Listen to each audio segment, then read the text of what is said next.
नमस्कार। आज मंत्रिपरिषद में 45 एजेंडों पर निर्णय हुआ, 45 एजेंडास पे, और मंत्रिपरिषद ने 45 एजेंडों पर विचार किया। सर्वप्रथम अगले वर्ष 2025 कैलेंडर ईयर का जो सरकारी छुट्टियां हैं उसकी स्वीकृति दी गई है। इसके तहत जो छुट्टियां हैं 15 दिनों का छुट्टी है, जिसमें 3 अवकाश रविवार है। नेशनल ये नेगोशिएबल इंस्ट्रूमेंट एक्ट के अंतर्गत 21 दिनों की छुट्टी है। इन सभी छुट्टियों का अवकाश स्वीकृत किया गया और इसकी संपूर्ण सूची आप सभी को उपलब्ध करा दी गई है।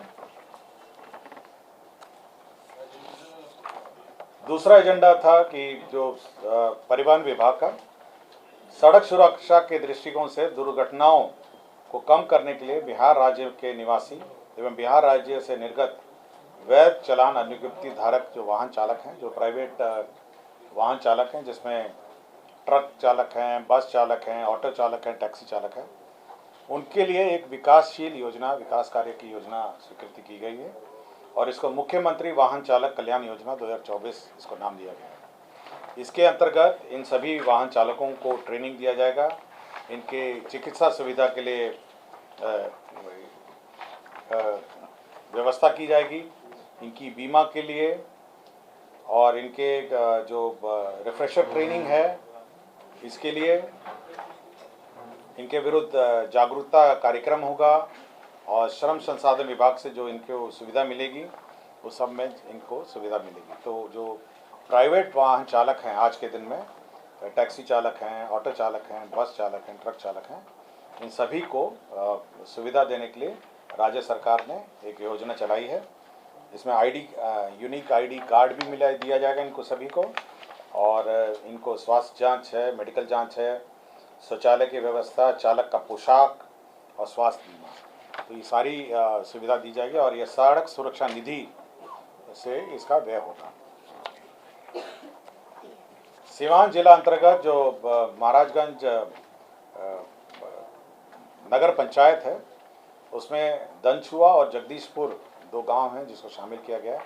आज के दिन में जो ग्राम दनछुआ और जगदीशपुर किसी में भी इंक्लूडेड नहीं थे, तो इनको अब नगर पंचायत महाराजगंज में इनको जोड़ा गया है। कल बापू टावर का उद्घाटन है, कार्यक्रम है, और इस बापू टावर का संचालन के लिए एक बापू टावर समिति का गठन की स्वीकृति बिहार सोसाइटी रजिस्ट्रेशन एक्ट 1860 के अंतर्गत निबंधन का स्वीकृति दिया गया है। तो कल बापू टावर का उद्घाटन का कार्यक्रम है और उस बापू टावर के संचालन के लिए यह समिति की गठन की गई है। उद्घाटन मैं आपको डिटेल देता हूँ। ये भवन निर्माण के अंतर्गत ये गठन होगा और इसमें जो अध्यक्ष हैं वो विकास आयुक्त रहेंगे, भवन निर्माण के प्रधान सचिव हैं, इसमें वित्त विभाग के हैं, शिक्षा विभाग है, पर्यटन विभाग है, ऊर्जा विभाग है, नगर विकास, कला संस्कृति, प्रमंडल आयुक्त पटना है, और निदेशक संग्रहालय, कला संस्कृति युवा विभाग है, और निदेशक बापू टावर है। इतने लोग।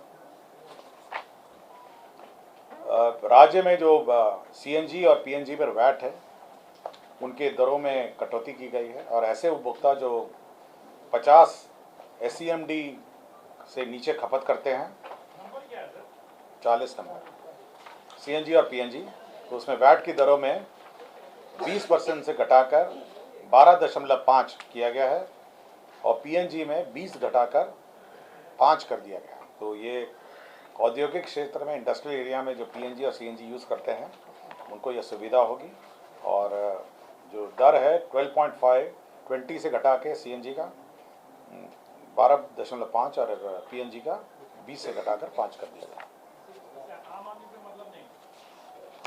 नहीं, ये जो कंज्यूमर्स हैं, बहुत सारे कंज्यूमर्स हैं ना आपके, बहुत सारे जो 50,000 से नीचे जो कंज्यूम करते, जो भी इंडस्ट्रियल कनेक्शंस हैं, कमर्शियल कनेक्शंस हैं। गाड़ी में जो सीएनजी भराता है वो गाड़ी में जो भरा जाता है? नहीं, ये वितरण प्रणाली, ये तो सप्लाई का है।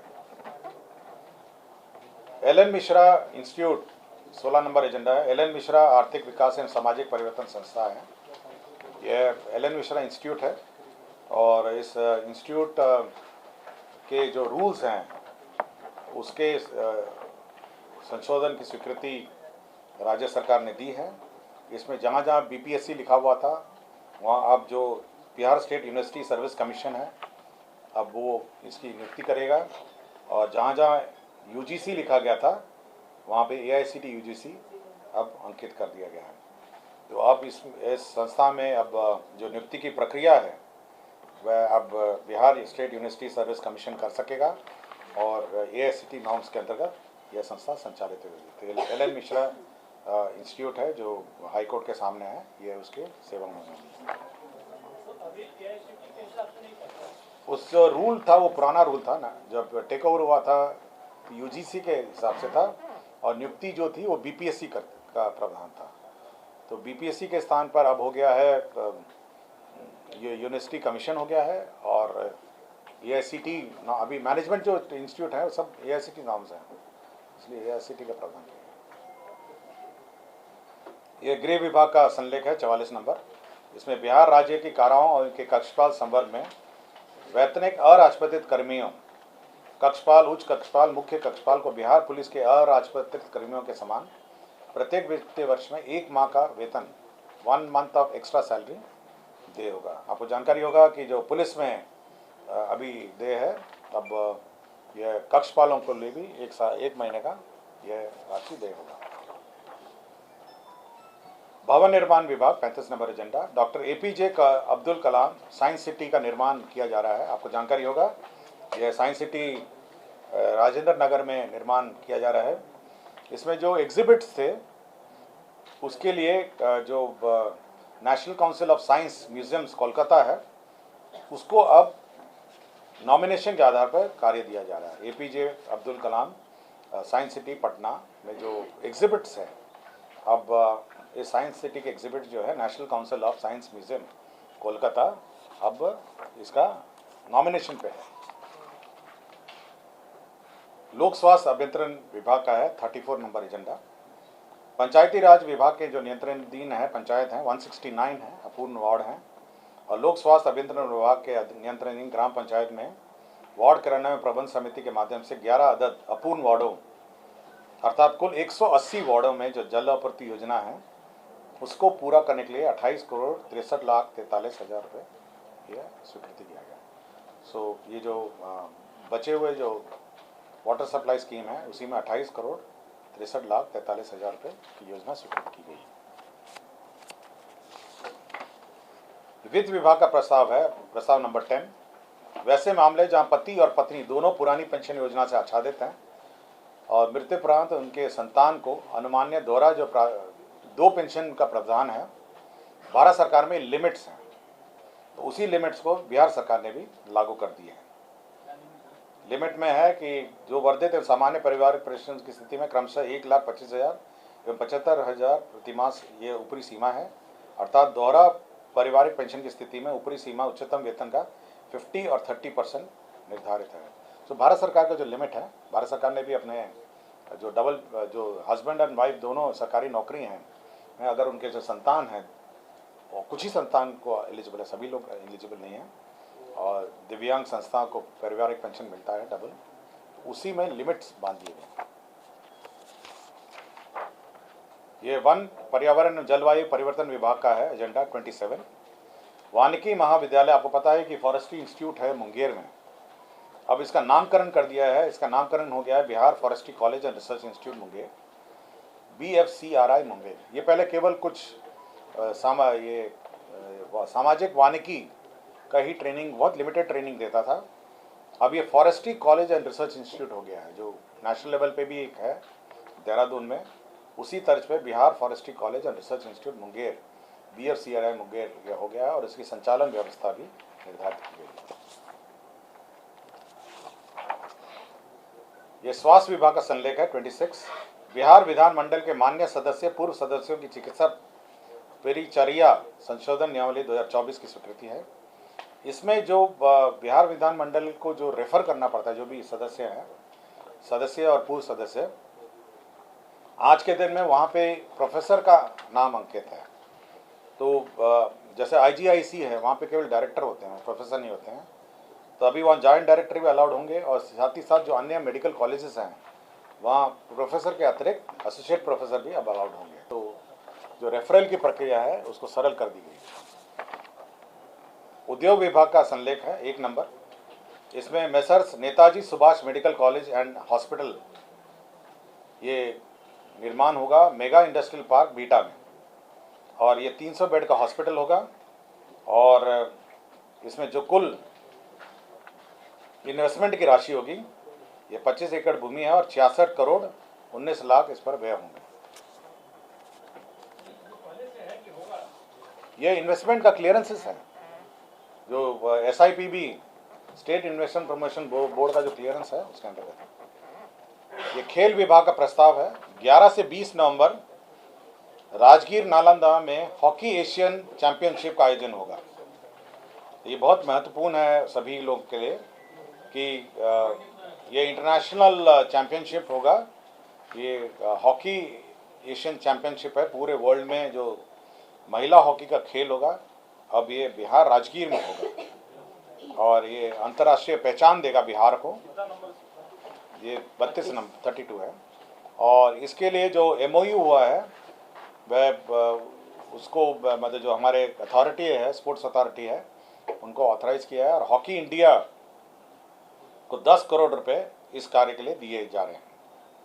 तो ये महत्वपूर्ण योजना है और महत्वपूर्ण इवेंट है बिहार के लिए। 11th to 20th नवंबर 2024 राजगीर में हॉकी एशियन चैंपियनशिप ट्रॉफी महिला 2024। तो ये बहुत महत्वपूर्ण इवेंट होगा, और बिहार का जो इवेंट है पूरे अंतर्राष्ट्रीय स्तर पर इसका प्रसारण होगा, और ये खेल का जो इवेंट है एक महत्वपूर्ण इवेंट बिहार में होगा। स्वास्थ्य विभाग 33 श्री कृष्णा चिकित्सा महाविद्यालय अस्पताल मुजफ्फरपुर परिसर में जो होमी भाभा कैंसर अस्पताल अनुसंधान केंद्र है, अभी आज के दिन में वहाँ पे केवल OPD है, वहाँ पे रेजिडेंशियल बेड्स नहीं है। तो अब पैलिएटिव केयर है, जो अंत समय जो देखभाल बहुत क्रिटिकल स्टेजेस में जो केयर है, अब उसके लिए 100 बेडेड हॉस्पिटल होंगे, और साथ ही साथ जो अभिभावक होंगे उनके लिए एक धर्मशाला भी निर्माण होगा, और इसके लिए 1 अरब 12 करोड़ रुपए व्यय होंगे। तो ये भवन जो है ये मुजफ्फरपुर में अवस्थित होगा। इसका जो संचालन है वो होमी भाभा कैंसर अस्पताल अनुसंधान केंद्र मुजफ्फरपुर ये संचालित करेगा, और ये 100 बेडेड है, और 1 अरब 112 करोड़ का ये प्रोजेक्ट होगा। और ये पैलिएटिव केयर है, बहुत ही जो क्रिटिकल स्टेजेस हैं, जो जिनको एडमिशन होता है और लास्ट स्टेजेस में होंगे, ये उन मरीजों के लिए सुविधाजनक होगी इलाज के लिए, और साथ ही साथ उनके अभिभावक को लिए। ये अल्पसंख्यक ये हॉस्टल्स का स्वीकृति दिया गया है। मैं केवल स्थान पढ़ देता हूँ और अमाउंट पढ़ देता हूँ। इसमें बिहार राज्य अल्पसंख्यक आवासीय विद्यालय है, आपको जानकारी होगी कि बिहार राज्य अल्पसंख्यक विद्यालय है। इसमें 560 बेड होते हैं। तो 560 बेड होते हैं बिहार राज्य अल्पसंख्यक आवासीय विद्यालय। और यहाँ पर अब मैं स्थान पढ़ देता हूँ। ये मुजफ्फरपुर में वक्फ की ज़मीन पर मुजफ्फरपुर के वक्फ की ज़मीन पर 55 करोड़ 55 लाख 69 हज़ार 55 करोड़ 55 लाख 69 हज़ार है ये मुजफ्फरपुर में वक्फ की ज़मीन पर। मधेपुरा जिला अंतर्गत रसलपुर धुरिया में 560 ये आवासन वाला है, सेम योजना है, 56 करोड़ 52 लाख। सुपौल में है ये वीरपुर अनुमंडल में बसंतपुर अंचल में मौजा कोचा गामा में 560 आवासन वाला है। ये दोनों कैसी जमीन पर है? ये भी वक्फ की जमीन पर है। ये आपका बिहार, ये वक्फ नहीं लिखा है, वक्फ केवल एक ही जगह लिखा हुआ है, बाकी बिना वक्फ का लिखा हुआ है। 49.73 जगह स्थान नोट कर लिया आप लोगों ने। एक आपका मधेपुरा है जो 56.52 है, मुजफ्फरपुर जिला अंतर्गत वक्फ की भूमि है जिसमें 55.55 है। आपका सुपौल वीरपुर अनुमंडल में बसंतपुर अंचल में है ये 49.73 है। क्लियर हो गया तीनों योजना? अब तक कितने की मंजूरी हुई है? तीन करके हो रहा है। मैं आपको केवल आज के कैबिनेट का ब्रीफिंग दे रहा हूँ। इसके लिए अलग से जब अल्पसंख्यक विभाग का ब्रीफिंग होगा वहाँ पे पूरी कार्य योजना के बारे में आप जानकारी प्राप्त करेंगे। प्रधानमंत्री सड़क योजना, ये ग्रामीण कार्य, ये प्रधानमंत्री सड़क योजना है जिसमें पूर्णिया जिला के अमौर प्रखंड में हरिपुर मल्हाना में पुनरीक्षित प्रशासनिक स्वीकृति है 35 करोड़ 54 लाख। प्रधानमंत्री ग्राम सड़क योजना पूर्णिया जिला का अमौर प्रखंड के हरिपुर मल्हाना। प्रधानमंत्री ग्राम सड़क योजना में पूर्णिया जिला के ही अमौर प्रखंड में NH 57 कस्बा गढ़वा पथ, इसमें 30 करोड़ 74 लाख 5,700 रुपये इसका पुनरीक्षित प्रकरण है। राज्य में गोडाउन निर्माण को प्रोत्साहन देने जो हमारे समितियां हैं, लैंड पैक्स हैं, जो है कोऑपरेटिव पैक्स हैं, उसको देने के लिए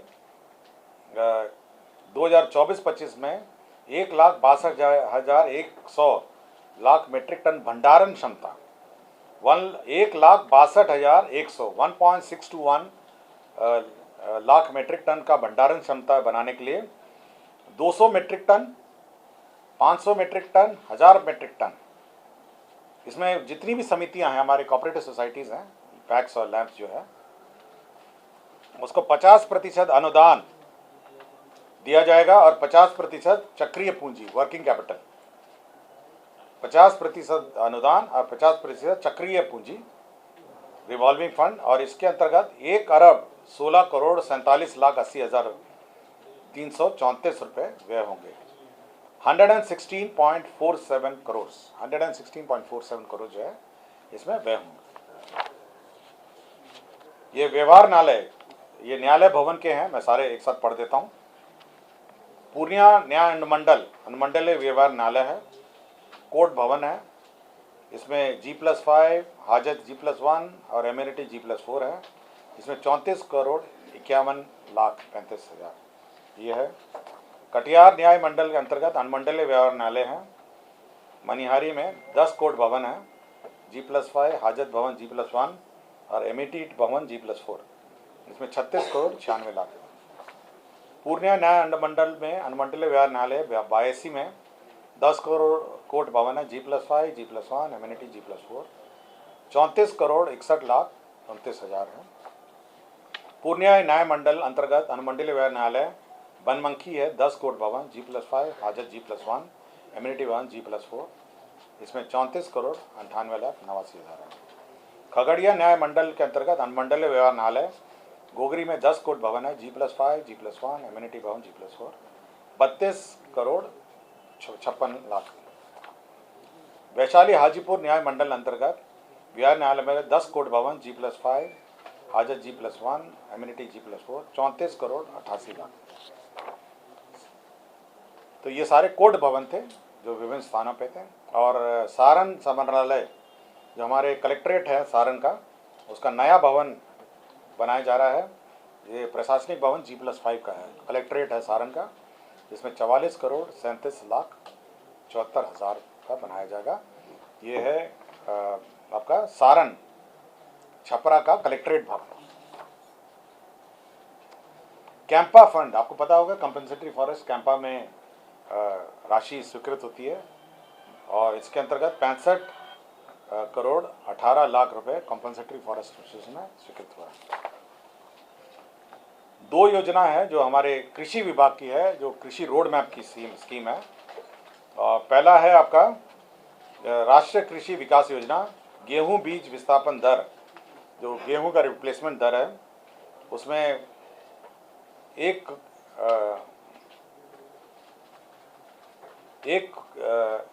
करोड़ 72 लाख की लागत से योजना का कार्यान्वयन तथा निकासी का व्यय हुआ। इसमें 32 करोड़ जो है केंद्रांश है और 21 करोड़ राज्यांश है, और जो टॉपअप है वो 1 करोड़ 72 लाख है। तो टोटल 55 करोड़ 17 लाख की योजना है, 50 करोड़ 17 लाख की है। और गेहूं बीज विस्थापन दर है 60-40 इसका, सेंटर और स्टेट का ये है। वही रोड मैप में दलहनी फसलों, जो दाल की फसल है, गर्मा, मूंग, उड़द कार्यक्रम में इसकी भी योजना स्वीकृत हुई है 62 करोड़ 12 लाख की। विशेष निगरानी इकाई, जो हमारी निगरानी इकाई है, उसमें केंद्र अन्वेषण सेंट्रल CBI के लोग, सेवानिवृत्त लोग रहते हैं, उनके नियोजित के पारिश्रमिक, उनके जो एमोलमेंट्स हैं उसमें परिवर्तन किया और सुविधा में परिवर्तन किया। इसमें बेसिकली उनका सैलरी है, सैलरी में परिवर्तन किया है और 95,000 प्रति महीना होगा। वाहन है, आवास भत्ता है और मोबाइल फोन। श्रम संसाधन विभाग का प्रस्ताव है सीरियल नंबर 20। इसमें जो राष्ट्रीय महिला कौशल प्रशिक्षण संस्था है NSTIW, ये केंद्र की संस्था है, राष्ट्रीय महिला कौशल प्रशिक्षण संस्था। आज के दिन में ये महिला ITI कुर्जी में ये संचालित, आपको देखेंगे जो महिला ITI है उसी के अंदर ये कार्यरत है। अब इसके लिए 4 एकड़ भूमि जो बीटा में औद्योगिक क्षेत्र सिकंदरपुर है, वहाँ इसमें अलॉट किया गया। ये ज़मीन का अंतर्विभागीय स्थानांतरण है, लैंड ट्रांसफ़र का है, जिसमें पूर्णिया में जिला दमदाहा अंचल में जो अनुसूचित जाति एवं अनुसूचित जनजाति विभाग को ट्रांसफ़र किया गया है। इसमें अनुसूचित जनजाति आवासीय बालक उच्च विद्यालय, अनुसूचित जनजाति बालक उच्च विद्यालय के लिए पूर्णिया जिला अंतर्गत दमदाहा अंचल में मोगलिया में यह लैंड है, जो अभी SC/ST डिपार्टमेंट है, उसको ट्रांसफ़र किया गया। नेशनल हाईवे में ज़मीन ट्रांसफ़र किए गए हैं और serial number 9 and serial number 5। और ये elevated Danapur beta elevated corridor को भी ज़मीन स्थानांतरित किया गया है, serial number 7 and serial number 6। योजना विकास विभाग में एक ऑफिसर थे संजय कुमार सिंह, मुख्य अभियंता कार्यकारी प्रभार। इनका संविदा अवधि 1/10/2024 से 30/9/2025 तक 1 साल के लिए संविदा में इनको नियुक्त किया गया है। भवन निर्माण विभाग में राकेश कुमार, मुख्य अभियंता विभाग, इसमें 2 साल के लिए इन्हें मुख्य अभियंता पटना के प्रभार में इनको संविदा पर नियुक्त किया है और जब तक नियमित प्रोन्नति नहीं होती है तो ये 2 साल तक कार्यरत हैं।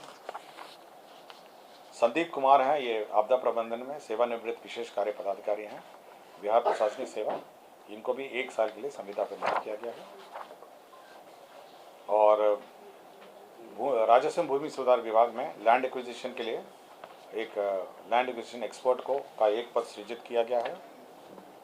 ग्रामीण कार्य विभाग में जो इंजीनियर्स और अतिरिक्त इंजीनियर्स हैं, उनके 4 माह वेतन के लिए BCF से